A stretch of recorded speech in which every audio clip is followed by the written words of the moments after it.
Bismillahirrahmanirrahim. Assalamualaikum warahmatullahi wabarakatuh.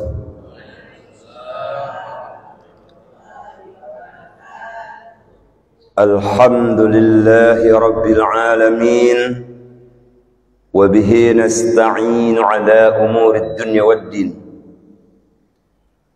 Wassalatu wassalamu ala ashrafil anbiya'i wal mursalin wa ala alihi wa ashabihi ajma'in, amma ba'du.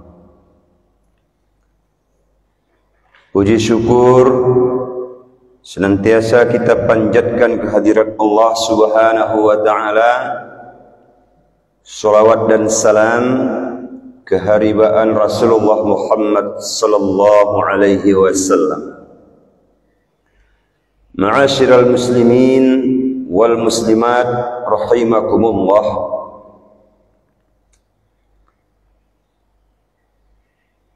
Tadi di saat kita salat berjamaah, kami membacakan ayat yang dimana ayat itu terdapat dalam surah Al-Munafiqun.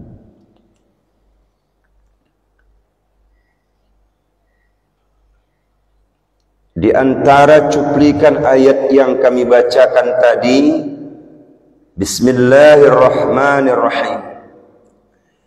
Ya ayyuhalladzina amanu la tulhikum amwalukum wala auladukum an dzikrillah wa man yaf'al dzalika fa ulaika humul khasirun. Yang jika kita artikan bahwa Allah berpesan kepada kita selaku hamba-hambanya, wahai orang-orang yang beriman, kata Allah, la tulhikum amwalukum, jangan kamu dibuat lalai. Siapa yang buat lalai? Amwalukum, oleh harta-harta kamu, wala auladukum, dan jangan pula engkau lalai oleh anak-anak kamu, an dzikrillah, dari mengingat Allah Subhanahu wa ta'ala. Wa man yaf'al dzalika fa ulaika humul khasirun. Dan siapa-siapa yang lalai oleh hartanya, dibuat lalai oleh anak-anaknya, mereka itu sangat banyak menanggung rugi. Jadi kajian kita Bapak Ibu pada pagi hari ini, ya, bahwa celaka bagi orang-orang yang lalai dari mengingat Allah. Ayat ini itu tadi terdapat di surat Al-Munafiqun. Panjang ayatnya. Ayat pertamanya nggak kita baca, takutnya terlalu panjang, ya. Sholat ini pun kalau terlalu panjang, takutnya tidak ngomong mulut tapi hati bicara, begitu. Ya Bu, mau Ibu kalau kita sholat nanti saya baca 1 juz rakaat pertama? Yakin nanti kalau 1 juz, tidak pun sampai 1 juz, batal kan? Tidak boleh membatalkan sholat kan? Banyak yang batal itu. Kalau batal dia pulang nggak apa-apa. Ini batal, ambilnya sandal, lemparkannya ke imam. Sompak imam iki bilang, ya kan? Aku wis tuwek kok nyaranin dowo. Udahlah malam Jumat aku gemetar, ya hari Jumat pagi sujud sajadah. Ini pun dibuat panjang. Nah, Allah mengisyaratkan di dalam surat Munafik, Al-Munafiqun, artinya diingatkan oleh Allah kepada hamba-hambanya supaya jangan lalai.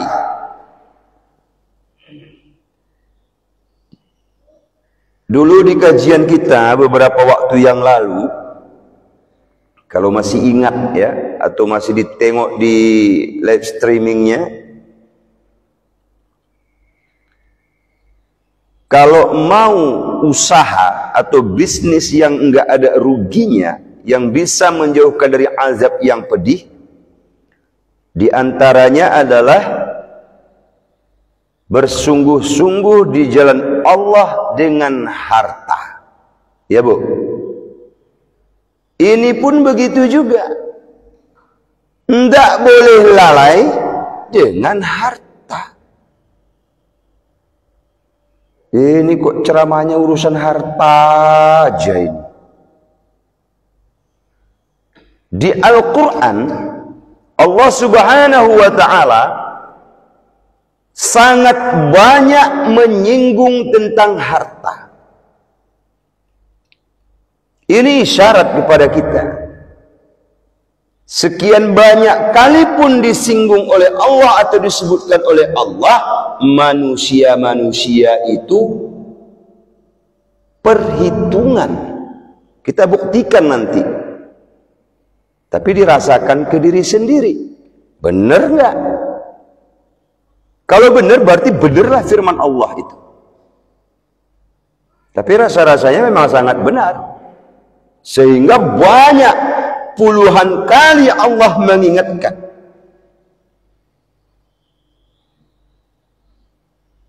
Ma'asyiral muslimin wal muslimat rahimakumullah. Tadi Allah berfirman, wahai orang-orang yang beriman, jangan kamu lalai oleh harta-harta kamu. Ini biar kita perhatikan. Ada nggak orang lalai oleh hartanya? Ada Bu? Ibu mau tahu orang yang lalai dari hartanya ini? Ya, inilah kajian kita pada pagi hari ini. Ilmunya update. Tahu update Bu? Terbaru. Yang jarang disinggung. Karena kenapa? Orang takut kalau nyinggung-nyinggung. Kalau saya padanya Bu.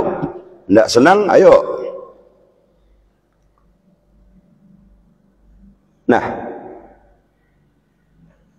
banyak orang lalai oleh harta-hartanya. Ini biar saya contohkan. Yang pertama, kalau ada orang yang datang ke rumah kita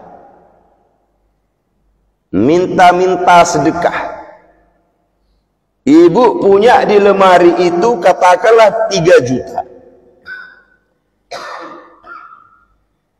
yang 25 warnanya merah,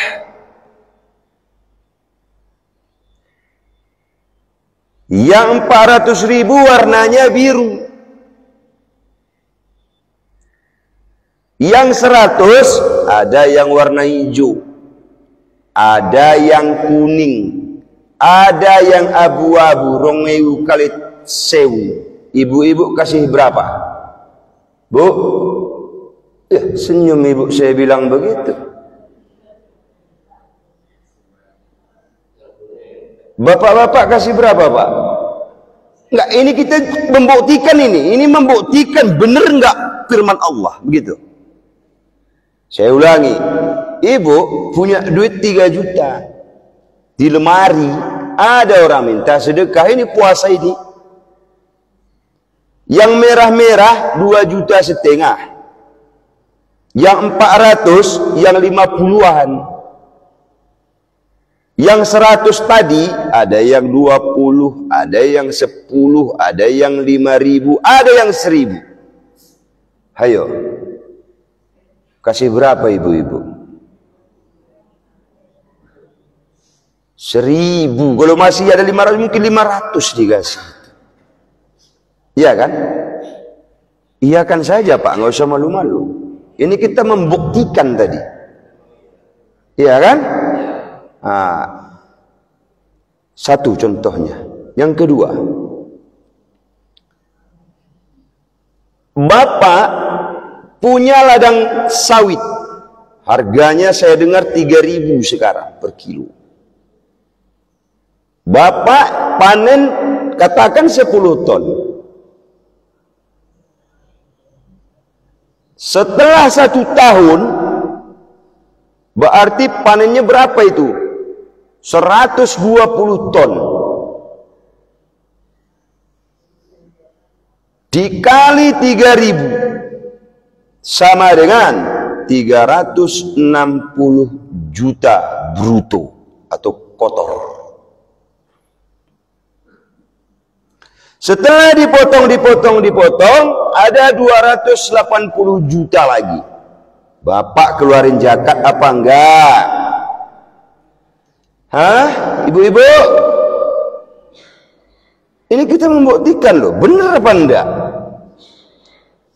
Berat ya Pak ya? Berat kan ngeluarinnya kan?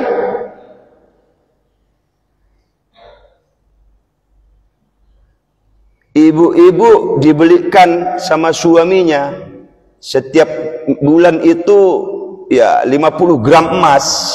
Ada yang belikan begitu? Enggak usah keras-keras lah ya.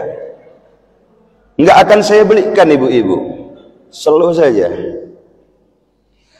50 gram atau berapa gram yang dibelikan oleh suaminya sampai haul dan nisab. Kita katakanlah dalam 1 tahun sempurna terkumpul 200 gram emas. Enggak dipakai, pokoknya disimpan. Bayar zakatnya apa enggak? Bu? Ini. Makanya banyak sekali Allah ingatkan di dalam Al-Quran.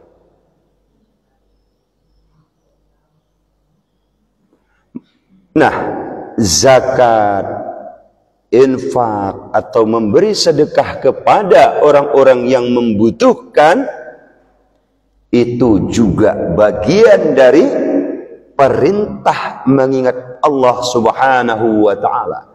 Dengan kita melaksanakan perbuatan-perbuatan yang demikian, berarti kita patuh dan ingat kepada Allah Azza wa Jalla. Ini maksudnya tadi Bu. La tulhikum amwalukum wala auladukum. Jangan kamu dibuat lalai oleh harta. Apalagi mereka-mereka yang memiliki harta kekayaan yang sangat banyak, benar-benar pula lah jauh dari Tuhan. Puasa tidak, sholatnya bolong-bolong, zakatnya enggak dibayar, ada yang meminta sedekah juga enggak dikasih. Wah, ini keblinger. Ini luar biasa lah, apa nama manusianya kalau ada orang yang seperti itu. Nah, jadi kalau apa yang kita sampaikan tadi benar, berarti maha benar Allah. Udah diingatkan. Yang kedua, Allah pesan kepada kita. Wala auladukum. Wahai orang-orang yang beriman, jangan kamu dibuat lalai oleh anak-anakmu. Ada enggak ini? Yang lalai dibuat anak-anaknya. Jangan dulu jawab, kita contohkan dulu. Di dalam rumah, kita katakan ada anak, 1 laki, 1 perempuan.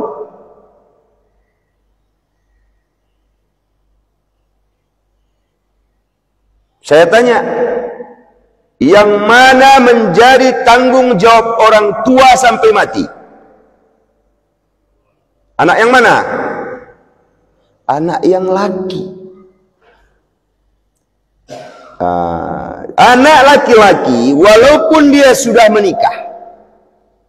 Saya ulangi ya, anak laki-laki walaupun sudah menikah, sudah punya anak, bapak dan ibunya masih hidup, ini tidak boleh ataupun tidak putus nasihat kepada anak laki-lakinya. Tapi tidak dengan anak perempuan. Begitu dia menikah dengan orang lain, maka terputus tanggung jawab ayahnya. Ini yang membedakan.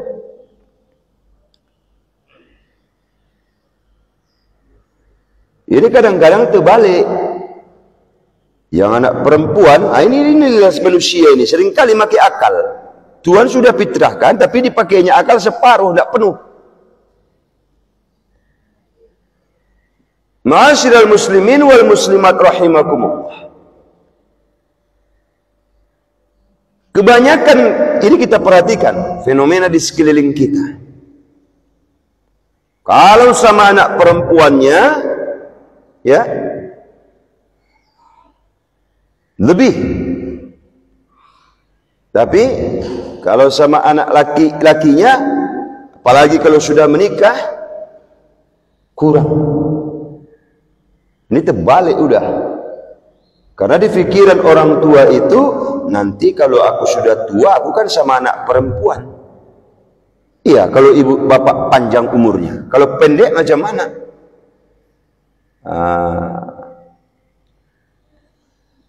Banyak yang lalai. Apalagi di rumah itu banyak pula anak laki-lakinya. Kita katakan ada 5 atau ada 3, 4. Yang satu perangainya macam Abu Jahal, yang 2 macam Abu Lahab, yang ketiga macam Abu Karah, yang keempat macam Abu Gosok. Semua macam Abu. Yang pertama sering masuk penjara, yang kedua sering ditangkap, yang ketiga sering digebukin, yang keempat sering dikejar-kejar karena maling sawit orang. Nah, kita ya selaku orang tua, biar ada rule atau ada aturan main. Selama tidak menghambat perbuatan atau menghambat kita untuk mengingat kepada Allah Subhanahu wa taala, silahkan dibantu. Bagaimana itu contohnya? Ini contoh. Bapak Ibu sudah mendaftar haji. Udah daftar haji. Tiba-tiba na'udzubillah ada hal-hal kejadian yang tidak diinginkan kepada anak kita.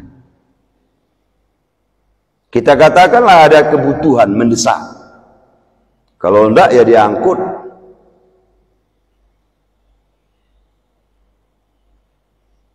Jangan gara-gara menyelamatkan anak itu, uang haji yang sudah disetor ditarik kembali. Ini contohnya, Pak. Ini ada kejadian yang seperti ini. Bukan tidak ada. Hal-hal yang demikian tadilah yang dilarang oleh Allah Subhanahu wa taala. Jelas, Bu? Anak itu hanya titipan. Di Al-Quran Allah ingatkan, anak keturunanmu itu adalah cobaan untukmu. Kalau bahasa Arabnya fitnah. Fitnah jangan diartikan seperti pemikiran ibu-ibu. Oh, fitnah itu. Fitnah berarti mengatakan sesuatu yang tidak ada. Padahal fitnah itu kalau diartikan adalah cobaan. Itu titipan yang Allah titipkan kepada kita sebagai cobaan kita selaku nahkoda kapal bijak atau tidak mengendalikan kapal oleh perbuatan anak-anak kita. Maka sambungan ayat itu, kalau kita lalai bagaimana? Lalai oleh harta, lalai oleh anak-anak, faulaika humul khasirun. Mereka adalah orang-orang yang sangat banyak merugi. Jelas ya, Bu? Kita sambung lagi, sedikit lagi. Sambungan ayatnya, wa anfiqu mimma razaqnakum min qabli an ya'tiya ahadakumul maut. Allah ingatkan supaya kita tidak disebut lalai oleh harta, tidak juga lalai oleh anak. Wa anfiqu mimma razaqnakum, maka infakkan, bayar zakatmu, berikan sedekah, mimma razaqnakum, sebagian dari apa yang sudah Allah anugerahkan kepada kamu. Tadi kalau Bapak Ibu memiliki pendapatan yang mewajibkan untuk membayar zakat, hitung-hitunglah itu, Pak. Dihitung. Ibu-ibu pun harus dorong zakat itu disisihke purung gitu. Ini enggak. Piro Mas? Ya, bisalah dapat itu 20 ton. Hari ini duitnya bilang. Korupsi lah bapak-bapak, kapan dia mau bayar zakat? Ibu sandra pula semua. Gitu ya Pak ya, ikut ibu-ibu kan? Enggak boleh begitu. Berapa? Nih, ini simpan. Kasih itu orang tuamu. Gitu. Kirim sama orang tuamu. Ini untuk sebagian zakatnya. Bisa gitu Bu. Ini kalau kita nggak mau rugi.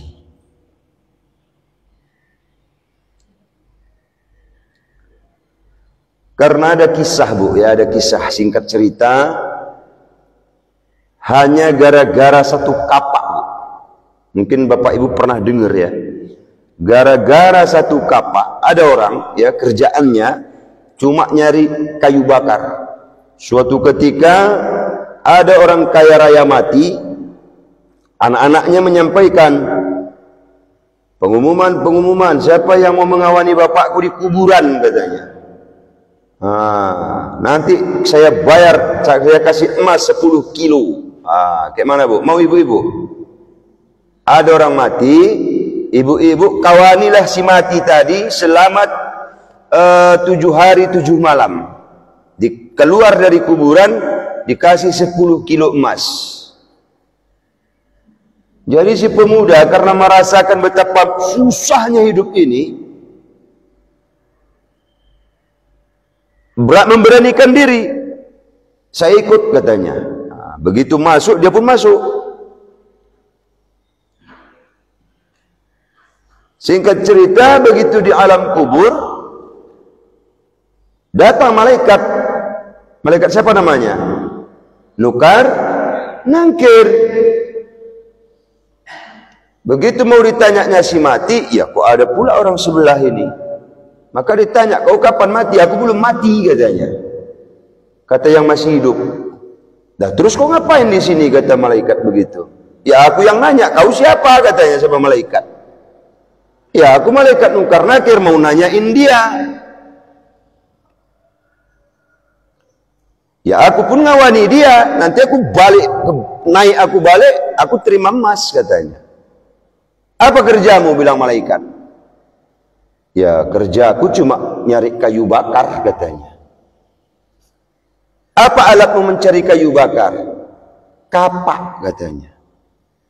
Bagaimana kamu beli kapak katanya? Ya katakanlah saya bekerja untuk saya kumpuli uang sehingga dapat kapak.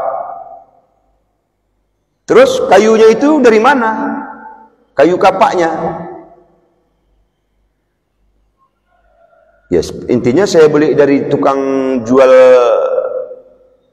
kapak, semua lengkap di situ.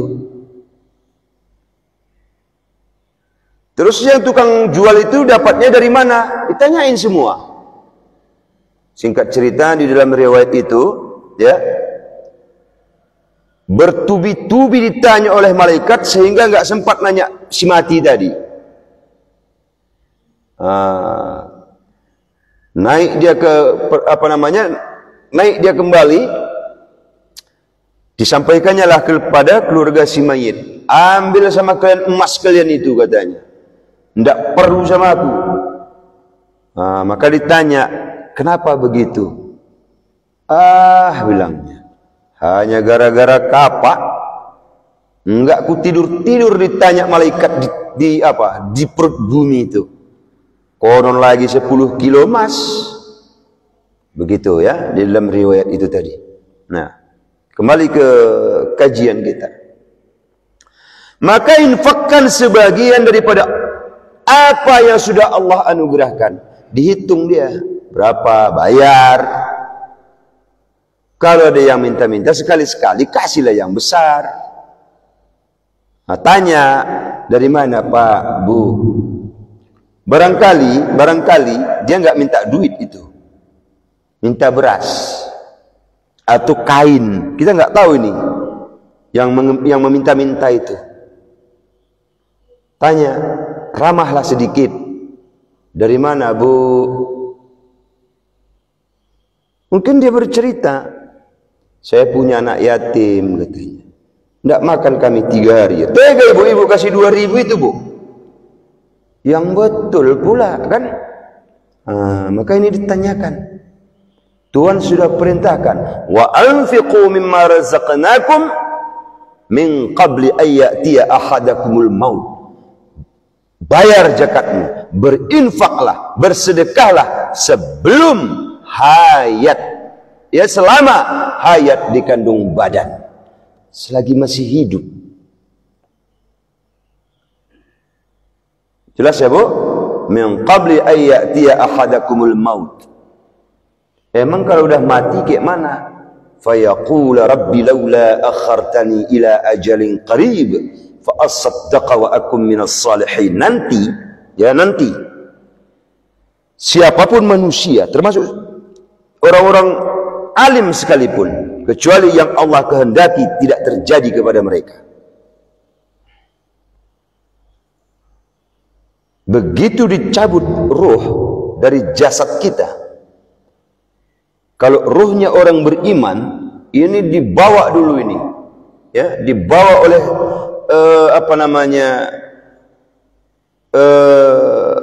malaikat, disampaikan, disebut dengan nama-nama yang terbaik bagi si mayit itu, lalu dibawa ke alam malakut, dibawa ke alam surga. Nanti ketika orang yang sudah meninggal,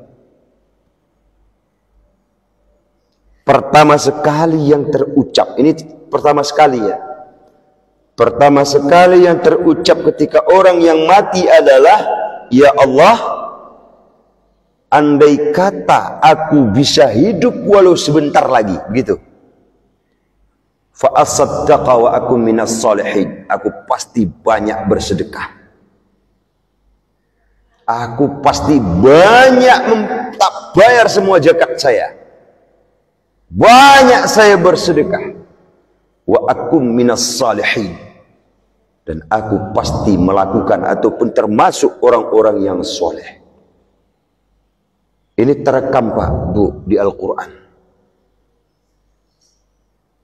Memang di satu sisi Allah menyampaikan ayat ini di surat munafik, artinya hanya orang-orang yang tidak munafiklah yang bisa itu. Di satu sisi Allah sudah nyatakan nanti kalau sudah di alam ruh sudah keluar dari jasad, ini pertama sekali yang disampaikan bagi kita, yang kita sampaikan.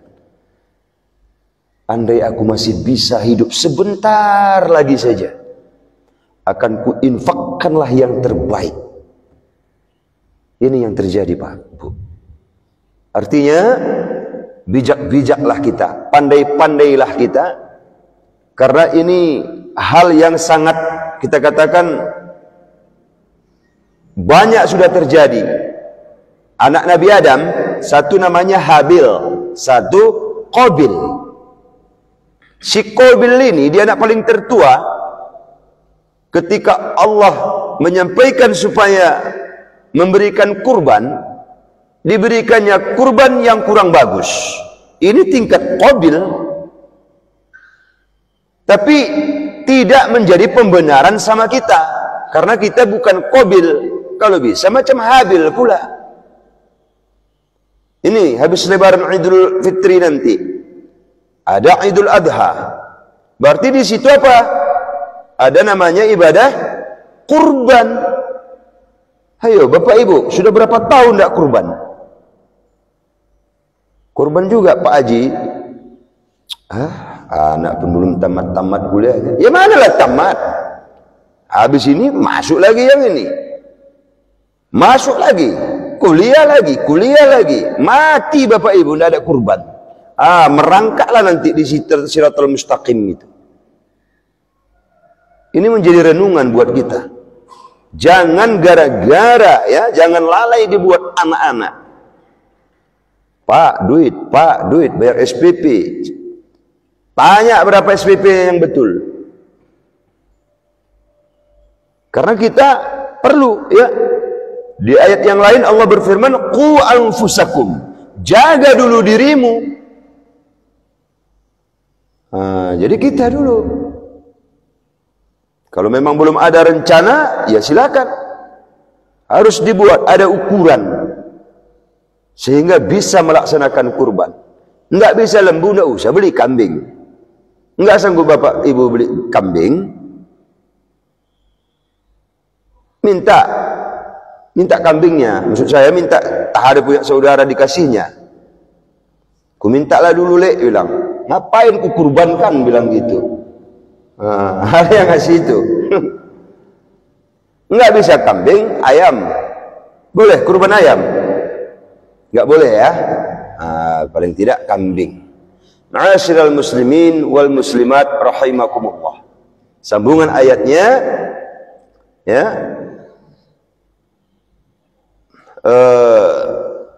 Ketika wala yu'akhirallahu nafsan idza jaa ajaluha, Allah tidak akan memajukan, tidak juga memperlambat ketika ajal seseorang sudah jatuh tempo. Jadi jangan berpikir aku masih muda, nggak usahlah aku bayar dulu zakat, nggak usah dulu aku berinfak, nanti ketika aku sudah tak ada gigi. Macam-macamnya manusia-manusia ini. Jangan seperti itu. Karena nasib tak tahu kita. Ya apa istilahnya? Ajal kita tidak tahu kapan dan di mana. Wallahu khabirum bima ta'malun. Dan Allah Maha mengetahui dengan apa yang manusia atau hamba-hamba lakukan. Terakhir, ya, kesimpulan daripada kajian kita pada pagi hari ini adalah, buat kita yang memiliki anak-anak yang masih tanggungan, kita katakan ini, ya, jangan dibuat lalai.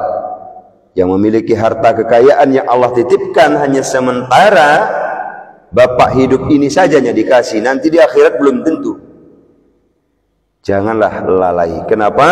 Karena nanti ketika sudah sampai masanya, yang pertama sekali mengadu kepada Allah, pengen dihidupkan walau sebentar saja, pasti diberikanlah infak atau sedekah-sedekah yang terbaik. Allah sudah beri tinta merah, ya, beri garis merah. Tidak begitu. Karena kalau sudah sampai ajal, kata Tuhan, tidak bisa mundur, tidak bisa pula dimajukan.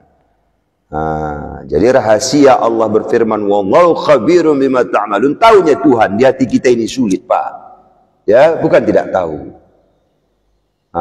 Tapi ganjaran ya, ganjaran andai kita laksanakan apa yang diperintahkan Tuhan tadi, itu tidak ada yang sia-sia. Ada balasan-balasannya semua yang sudah disiapkan oleh Allah Subhanahu wa taala. Dzalikum khairul lakum in kuntum ta'lamun. Itulah yang terbaik bagi mereka andai mereka mengetahui. Sayangnya Allah tidak beritahukan bagaimana ganjarannya kalau kita patuh terhadap perintah-perintahnya. Jelas, Bu? Nah, mudah-mudahan bermanfaat kepada kita, terbukalah hati sanubari kita untuk tidak lagi lalai oleh harta, tidak pula lalai oleh anak-anak kita. Sampai di sini ada pertanyaan? Tidak ada, ya? Baik. Terima kasih kepada Allah kita mohon ampun. Sesama kita saling maaf memaafkan. Saya tentu menyampaikan tausiah ini banyak kurang daripada kelebihannya. Maka dari itu, ada yang kekurangan saya sengaja maupun tidak, saya secara pribadi memohon maaf yang sebesar-besarnya. A'udzu billahi minasyaitonir rajim. Bismillahirrahmanirrahim. Alhamdulillahi rabbil alamin. Wassalatu wassalamu ala asyrafil anbiya'i wal mursalin wa ala alihi wa sahbihi ajma'in. Allahumma ahyina bil iman wa amitna bil iman wahsyurna bil iman wa adkhilna al jannata ma'al iman. Allahumma thabbit qulubana 'ala al iman wa akhrijna min ad-dunya ma'al iman. اللهم حبب إلينا الإيمان وزينه في قلوبنا وكره إلينا الكفر والفسوق والعصيان واجعلنا من الراشدين. اللهم اجعل الدنيا تحت أيدينا ولا تجعل الدنيا في قلوبنا. ربنا آتنا في الدنيا حسنة وفي الآخرة حسنة وقنا عذاب النار. Walhamdulillahi Rabbil Alamin. Wassalamualaikum warahmatullahi wabarakatuh.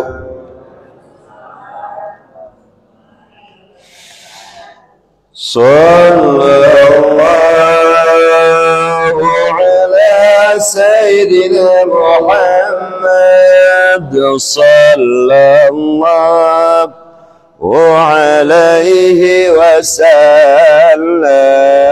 صلى الله على سيدنا محمد. صلى الله عليه وسلم وعلى آل سيدنا محمد وعلى أصحاب الكرام. اللهم صل وسلم وبارك عليه.